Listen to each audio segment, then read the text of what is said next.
So hello guys, now you're looking at the skeletal system of the human being. Now in this video I'm going to describe the thoracic cavity of a human being. By the way, my name is Diptish Devbhuti and I'm going to explain the bony portion, that is the rib cage, along with the sternum and the arrangement of the vertebral column in this video. So I'm going to start with the thoracic cavity. Let's go. So in the thoracic cavity I'm going to do the overview now. So as you can see, this is our thoracic cavity. So these are the ribs. As you can see, this is the first rib, this is the second, this is the third, this is the fourth, this is the fifth, this is the sixth, this is the seventh, eighth, ninth, 10th, and the last two are the floating ribs, which are present right here, 11 and 12.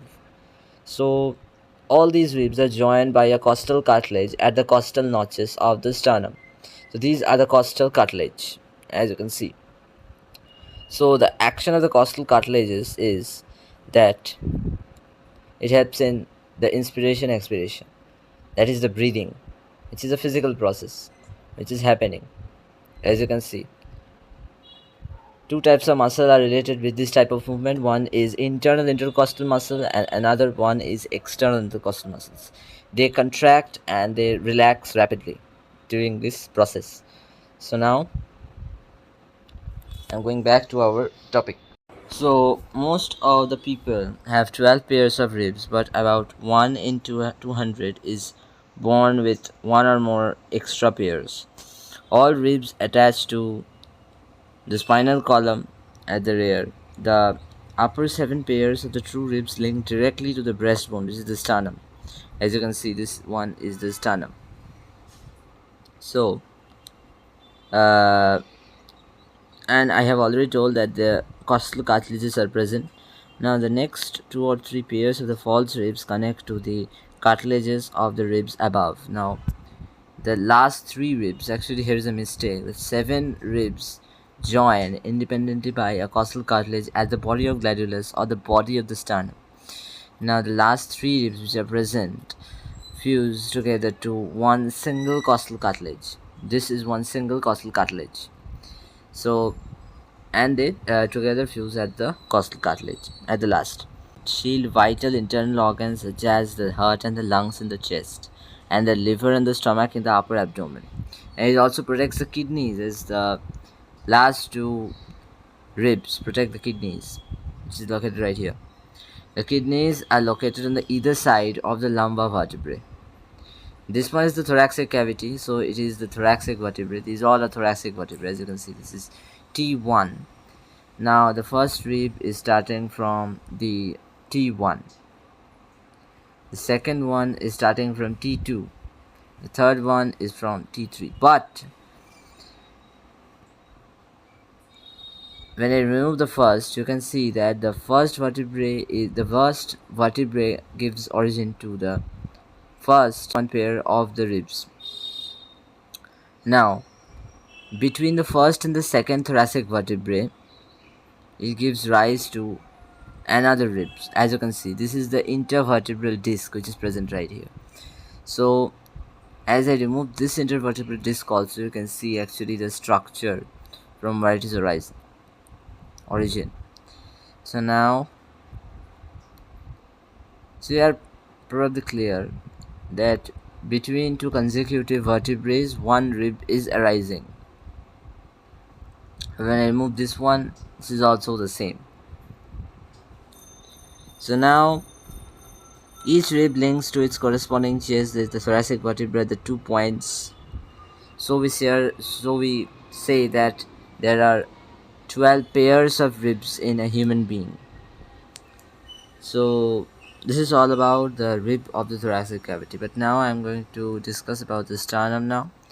Let's go to the bony markings of the sternum. Now this is the sternum of a human being, which is located at the center of the thoracic cavity.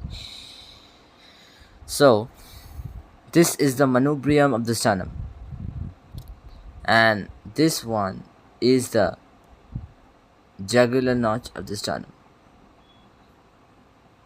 This one is the clavicular notch of the sternum, and these are the costal notches, which is present on the either side of the body of the sternum.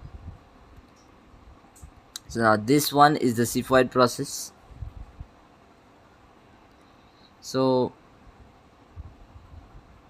this is the part. Now let's go to the bony markings of the ribs. So this is the ribs, as you can see.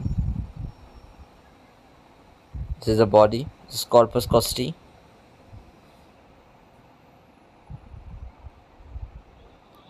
Okay. This is the angle of the ribs, and these are the tubercle of the ribs. This part, wait, this is the angle, this is the tubercle, and this is the body.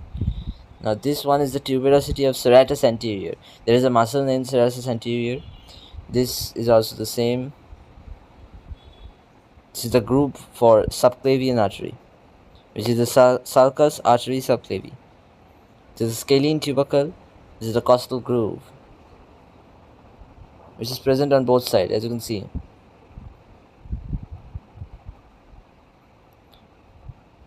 These are the costal grooves. So now let us look individually at the ribs. This is the first rib. This is the tubercle. This is the articular facet. This is the head. Let's go to the second rib. It also looks the same, but it's a relatively large area.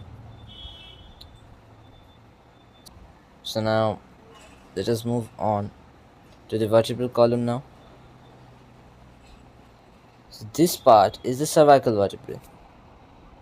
This is the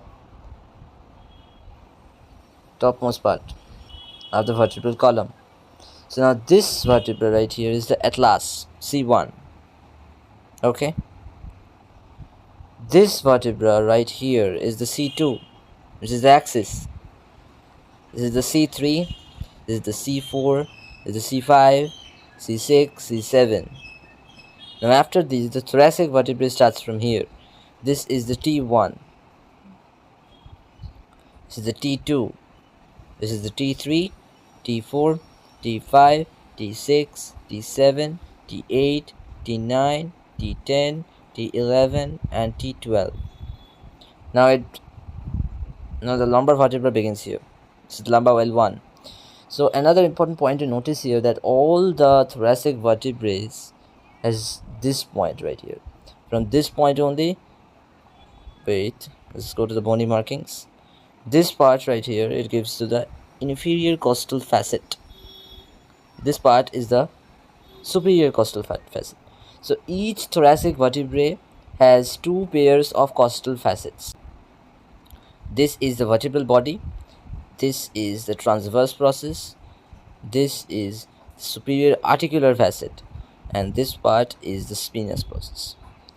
And these two parts are the inferior articular process. This part is the lamina.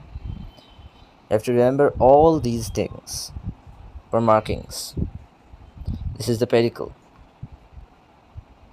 So this part is the annular epiphysis, and this part is the intervertebral surface, because the intervertebral disc is present right here only.